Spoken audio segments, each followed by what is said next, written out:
viernes por la tarde en el mercado del Rastro de Madrid, y Clara tenía en el bolsillo los últimos 7 euros que le quedaban hasta fin de mes. Estaba embarazada de 8 meses, sola, abandonada por el padre del bebé, y ese dinero tenía que alcanzarle para comprar algo de comer para los próximos 3 días. Pero cuando vio a aquel hombre mayor sentado en la acera, con la ropa rasgada, la barba larga y gris, las manos temblorosas extendidas hacia los transeúntes que lo ignoraban, algo dentro de ella se rompió. El hombre tenía hambre, se veía en sus ojos, en cómo miraba las cajas de fruta como si fueran tesoros inalcanzables. Sin pensarlo, Clara se acercó y le puso en la mano esos 7 euros, todo lo que tenía. Su madre, que la acompañaba, intentó detenerla. Le dijo que estaba loca, que no podían permitirse regalar dinero, pero Clara no escuchó. No podía saber que ese gesto, esos 7 euros dados a un desconocido hambriento, cambiarían su vida para siempre, porque aquel hombre que parecía un vagabundo cualquiera era en realidad el padre de uno de los hombres más ricos de España, un multimillonario que llevaba años buscando a su padre. Y cuando descubrió lo que había hecho aquella chica embarazada, tomó una decisión que nadie esperaba. Si estás preparado para esta historia, escribe en los comentarios desde dónde estás viendo este vídeo. Clara Fernández tenía 23 años y una vida que no había salido como había planeado. Hasta hacía un año era una estudiante de arquitectura con el futuro por delante, novia de Miguel, un chico de su edad que parecía amarla más que a nada en el mundo. Tenían proyectos juntos, sueños compartidos, hablaban de matrimonio y de hijos como si fueran certezas y no posibilidades. Luego llegó el embarazo y todo cambió. Miguel reaccionó como Clara nunca habría esperado. Al principio fingió estar contento, dijo las cosas correctas, prometió que serían una familia, pero semana tras semana, su entusiasmo se transformó en distancia, la distancia en silencio, el silencio en ausencia. Cuando Clara estaba de 5 meses, Miguel desapareció. Literalmente, desapareció. Dejó el piso que compartían, cambió de número de teléfono, bloqueó a Clara en todas las redes sociales. Lo último que le dijo fue que no estaba preparado, que no quería un hijo, que ella debería haberlo entendido antes. Clara se encontró sola, embarazada, sin un lugar donde vivir y sin dinero. Tuvo que abandonar la universidad porque ya no podía permitirse las tasas. Tuvo que volver a vivir con su madre Lucía, en un pequeño piso en Vallecas que ya les costaba mantener entre las dos. Su madre trabajaba de cajera en un supermercado, con un sueldo que apenas alcanzaba para el alquiler y las facturas. Añadir una tercera persona, y pronto una cuarta, era un peso que ninguna de las dos sabía cómo sostener. Aquel viernes de noviembre, Clara y su madre habían ido al mercado del Rastro porque allí los precios eran más bajos que en las tiendas, y cada céntimo ahorrado contaba. Clara tenía en el bolsillo 7 euros, los últimos que le quedaban de la pequeña ayuda que recibía como futura madre en dificultades. Con ese dinero tenía que comprar suficiente fruta y verdura para llegar al lunes, cuando recibiría el próximo ingreso. El mercado estaba lleno, como siempre, repleto de voces que se superponían, de vendedores que gritaban los precios, de gente que se empujaba entre los puestos, buscando las mejores ofertas. Clara caminaba despacio, una mano en la barriga enorme, la otra agarrada al brazo de su madre. Cada paso era fatigoso a esas alturas del embarazo, pero no podía permitirse no venir. No podía permitirse pagar los precios del supermercado. Fue mientras pasaba delante de un puesto de fruta cuando lo vio. Estaba sentado en el suelo, con la espalda apoyada contra una pared desconchada, en una esquina donde la multitud pasaba sin detenerse. Tendría quizás 60 años, quizás más. Era difícil decirlo bajo aquella barba gris y descuidada que le cubría media cara. La ropa estaba sucia y rasgada, una chaqueta verde militar que había conocido tiempos mejores, pantalones que una vez habían sido elegantes, pero ahora eran solo harapos. Las manos, esas manos que tendía hacia los transeúntes, temblaban, tanto por el frío como por la debilidad, pero fueron los ojos los que golpearon a Clara. Esos ojos que miraban las cajas de naranjas y manzanas con un deseo tan intenso, tan desesperado, que se le encogió el corazón. Aquel hombre tenía hambre, un hambre de verdad, de esa que vacía el estómago y anula cualquier otro pensamiento, y nadie se paraba, nadie lo miraba, nadie parecía darse cuenta de que existía. Clara se detuvo. Su madre siguió caminando unos pasos, luego se giró y la vio inmóvil, los ojos fijos en aquel vagabundo. Lucía entendió inmediatamente lo que estaba pensando su hija e intentó detenerla. Le dijo que no podían permitirse hacer caridad, que necesitaban ese dinero, que tenía que pensar en el bebé que llevaba dentro. Le dijo que el mundo estaba lleno de gente como aquel hombre y que no podían salvarlos a todos. Pero Clara no escuchaba. Estaba mirando esos ojos hambrientos y estaba pensando que ella también sabía lo que significaba no saber si comerías mañana. Estaba pensando que ella también había sido ignorada, abandonada, dejada sola cuando más lo necesitaba. Estaba pensando que esos 7 euros no cambiarían su situación, pero quizás cambiarían el día de aquel hombre. Se acercó lentamente, sacó del bolsillo el billete de 5 euros y las 2 monedas de 1 euro, y los puso en las manos del hombre. No dijo nada, no hacía falta. El hombre levantó los ojos hacia ella, y en esa mirada había algo que Clara no esperaba, no solo gratitud, sino una especie de reconocimiento, como si viera en ella algo que los demás no veían. El hombre murmuró un gracias tan bajo que Clara casi no lo oyó. Ella asintió, se dio la vuelta y volvió con su madre, que la miraba con una mezcla de rabia y admiración. No dijeron nada mientras caminaban hacia casa con las manos vacías.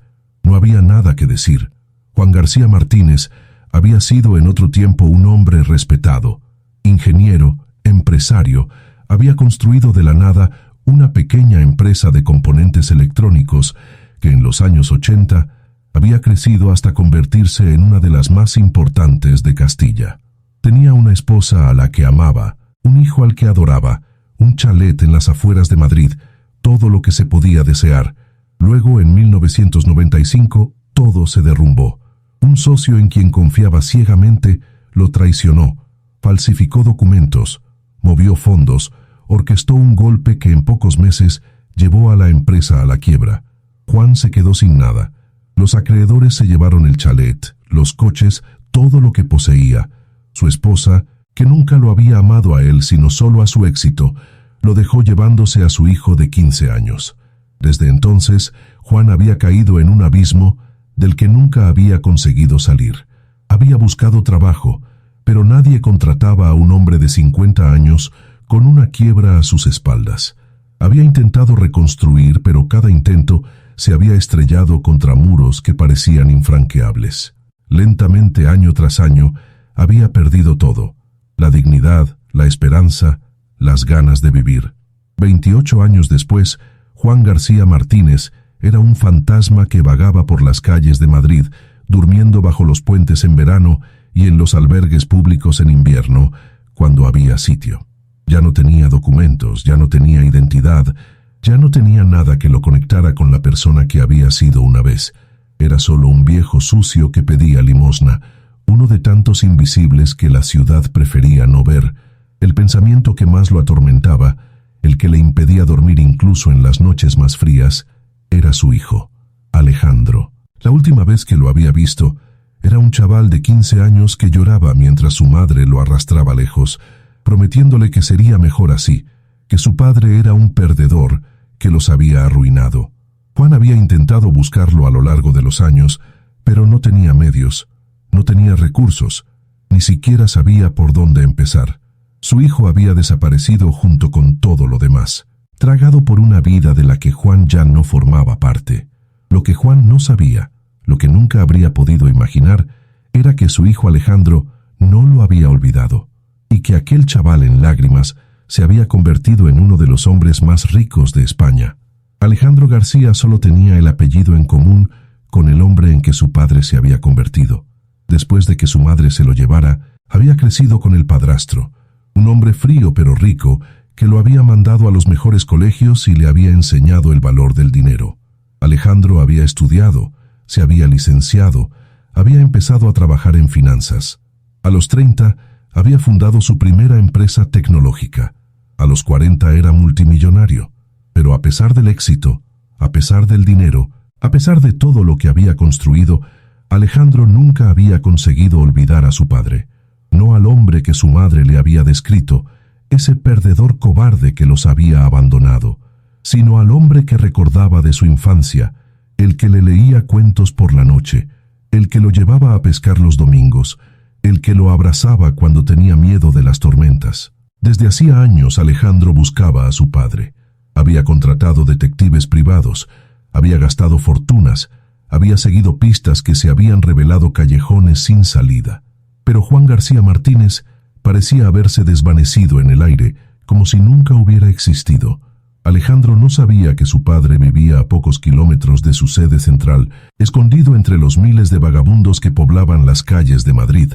2 días después de aquel viernes en el mercado, Clara estaba caminando por el centro de Madrid cuando oyó una voz llamarla.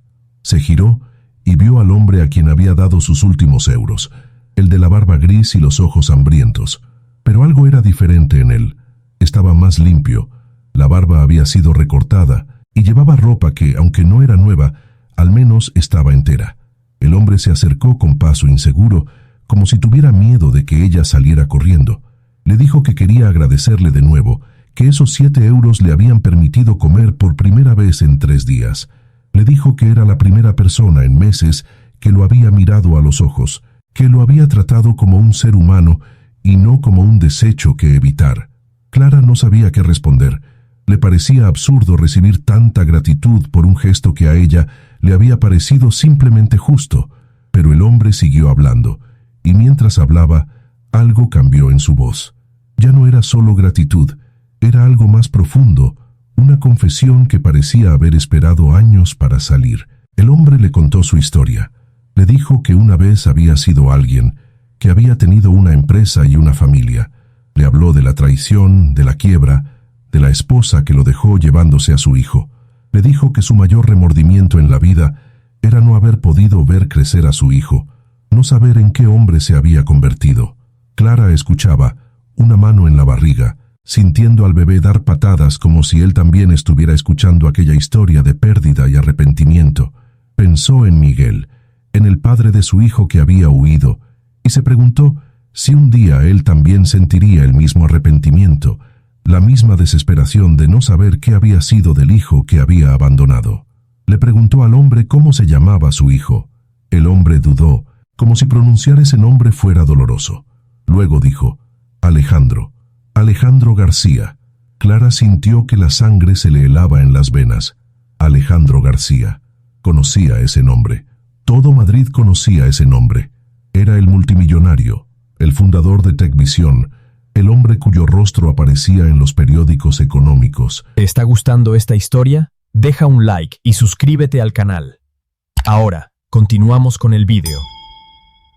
El que había donado millones para construir un nuevo hospital infantil en la ciudad, miró al hombre que tenía delante, aquel vagabundo con la ropa remendada y las manos todavía sucias, y le costó conectarlo con el multimillonario que todos conocían. Pero esos ojos tristes y profundos, le decían que estaba diciendo la verdad. Clara tomó una decisión en ese momento, una decisión que cambiaría la vida de todos. Le dijo al hombre que la esperara allí, que volvería, que había algo que tenía que hacer. El hombre la miró confundido, pero asintió. No tenía nada más que hacer, ningún otro lugar a donde ir. Clara corrió a casa lo más rápido que pudo, ignorando el dolor de espalda y la fatiga del peso que llevaba. Abrió el ordenador y buscó todo lo que pudo encontrar sobre Alejandro García. Encontró entrevistas, artículos, perfiles, y en una vieja entrevista encontró lo que buscaba. Alejandro hablaba de su padre, de cómo lo había perdido de niño, de cómo todavía lo buscaba esperando reencontrarlo. Clara sabía lo que tenía que hacer. Contactar con un multimillonario no era fácil, especialmente para una chica embarazada sin dinero y sin contactos. Pero Clara estaba decidida. Encontró la dirección de la sede de Tecvisión y fue en persona, a pesar de que su madre le suplicaba que lo dejara, que no se metiera en cosas más grandes que ella. En recepción la miraron como si estuviera loca cuando dijo que tenía información importante para el señor García. Le dijeron que el señor García no recibía a nadie sin cita, que tendría que escribir un correo electrónico como todos los demás. Clara insistió, dijo que se trataba de su padre, que sabía dónde encontrarlo. La palabra padre lo cambió todo. La recepcionista dudó. Luego hizo una llamada. Pocos minutos después, Clara fue acompañada a un ascensor que la llevó a la última planta, a un despacho enorme con cristaleras que miraban sobre todo Madrid. Y allí, detrás de un escritorio grande como su salón, estaba Alejandro García. El hombre que Clara vio era diferente de lo que esperaba. A pesar de la ropa cara y el despacho lujoso, había algo profundamente triste en sus ojos, algo que le recordó extrañamente a los del padre que había conocido en la calle. Alejandro la miró con recelo mezclado con curiosidad, preguntándose qué quería aquella chica embarazada que había irrumpido en su día. Clara no perdió tiempo. Le contó todo: el encuentro en el mercado, los 7 euros, la historia que el hombre le había contado. Le dijo el nombre, Juan García Martínez, y vio el color desvanecerse del rostro de Alejandro como si hubiera visto un fantasma. Alejandro se levantó del escritorio con un movimiento brusco, como si no pudiera quedarse quieto. Hizo pregunta tras pregunta. ¿Cómo era ese hombre? ¿Dónde lo había visto? ¿Qué le había dicho exactamente? La voz le temblaba de una forma que desentonaba con la imagen del multimillonario seguro de sí mismo que todos conocían. Clara respondió a todo, describiendo al hombre con todo detalle. La barba gris, los ojos oscuros y tristes, la cicatriz en la mano izquierda que había notado cuando él le devolvió las monedas. Al oír esas palabras, Alejandro se cubrió la cara con las manos. La cicatriz. Su padre se había cortado esa mano cuando él tenía 8 años, mientras arreglaba su bicicleta. Alejandro recordaba la sangre, el pánico, la carrera al hospital. Recordaba a su padre riendo a pesar del dolor, diciéndole que no era nada, que los papás eran indestructibles. Alejandro le pidió a Clara que lo llevara hasta él. No mañana, no después, ahora. Clara asintió, y juntos salieron de aquel despacho lujoso, el multimillonario y la chica embarazada, unidos por un hilo que ninguno de los dos habría imaginado jamás. Encontraron a Juan donde Clara lo había dejado, sentado en un banco del parque detrás de la estación de Atocha. Cuando vio a Clara acercarse con un hombre trajeado, se levantó con dificultad, confundido y un poco asustado. No entendía qué estaba pasando, por qué aquella chica que le había dado 7 euros volvía con alguien que parecía importante. Pero luego miró al hombre a los ojos, y algo saltó. No era posible, no podía ser, y sin embargo esos ojos, esa forma de la cara, esa manera de estar de pie ligeramente inclinado hacia un lado, eran inconfundibles. Eran los mismos de 28 años antes, cuando había visto a su hijo por última vez. Juan pronunció una sola palabra, un nombre que no decía en voz alta desde hacía décadas porque dolía demasiado. Dijo Alejandro, y en esa palabra había 28 años de remordimiento, de búsqueda, de noches en vela preguntándose dónde estaba su hijo, cómo estaba, si lo odiaba por no haber sido capaz de retenerlo consigo. Alejandro no dijo nada. No podía, porque las lágrimas le bloqueaban la garganta. Se acercó a aquel hombre que era su padre, aquel hombre que había buscado durante años, que había creído muerto, que había llorado en secreto cada vez que oía a otros hablar de sus padres. Lo miró, vio las arrugas que el tiempo había acabado, el pelo que se había vuelto gris, las manos que una vez fueron fuertes y ahora temblaban, y luego lo abrazó. Fue un abrazo largo, desesperado, de esos que intentan recuperar todo el tiempo perdido en un solo gesto. Juan lloraba, Alejandro lloraba, y también Clara lloraba, ella que había hecho de puente entre esos dos mundos que nunca deberían haberse separado. Cuando finalmente se separaron, Alejandro miró a su padre y le dijo que nunca más lo dejaría ir. Le dijo que tenía una casa lo bastante grande para los dos, que haría todo lo posible para ayudarlo a recuperarse, que quería recuperar todos los años que habían perdido. Juan intentó protestar. Dijo que era un desecho, que no merecía un hijo así, que quizás era mejor que Alejandro lo olvidara como había hecho el resto del mundo. Pero Alejandro no quiso escuchar razones. Le dijo que el mundo podía olvidarlo, pero él no. Le dijo que era su padre, el hombre que le había enseñado a montar en bicicleta, que lo había tenido en brazos durante las tormentas, que lo había amado incondicionalmente durante 15 años. Le dijo que ese amor no había desaparecido, solo había quedado enterrado bajo montañas de dolor y distancia, y que ahora Era el momento de desenterrarlo. Luego Alejandro se volvió hacia Clara, aquella chica embarazada que no conocía, que no tenía nada, que había gastado sus últimos euros en un desconocido. La miró con un respeto que iba más allá de la gratitud. Le preguntó cómo podía agradecérselo, qué podía hacer por ella. Clara negó con la cabeza. Dijo que no quería nada, que solo había hecho lo que le parecía justo, que no esperaba nada a cambio. Pero Alejandro insistió.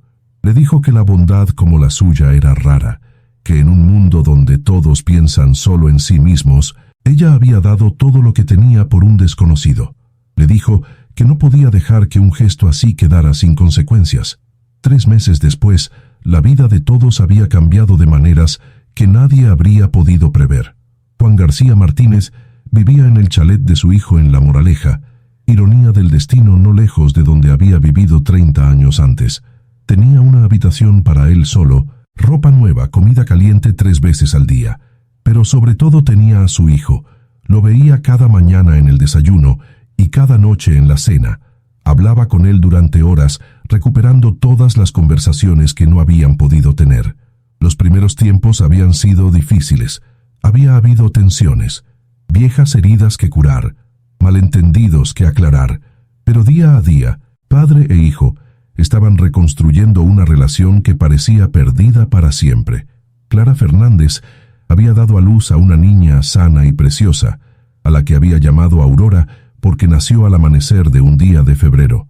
Pero a diferencia de lo que había temido, no estaba sola para recibir esa nueva vida. Alejandro, fiel a su promesa, había hecho mucho más de lo que Clara esperaba. Le había ofrecido un trabajo en su empresa, un puesto de verdad con un sueldo de verdad, no una limosna disfrazada. Clara trabajaba en el departamento de comunicación, usando la creatividad que siempre había tenido y que la universidad no le había permitido desarrollar. Tenía un piso luminoso en un buen barrio, pagado con su dinero ganado honradamente. Tenía una guardería de empresa donde Aurora podía estar mientras ella trabajaba. Tenía una vida digna, esa vida que pensaba haber perdido para siempre cuando Miguel la abandonó. Pero lo más importante que Alejandro le había dado no era el dinero ni el trabajo, era la confianza. Había creído en ella cuando nadie más lo hacía.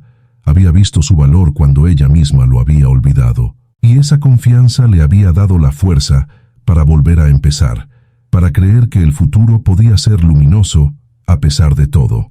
Un día de mayo, en el chalet de La Moraleja, se celebró una fiesta especial. No era un cumpleaños, no era un aniversario, era simplemente una celebración de la familia que se había formado de la manera más improbable posible. Un multimillonario, un exvagabundo, una madre soltera y una niña de 3 meses.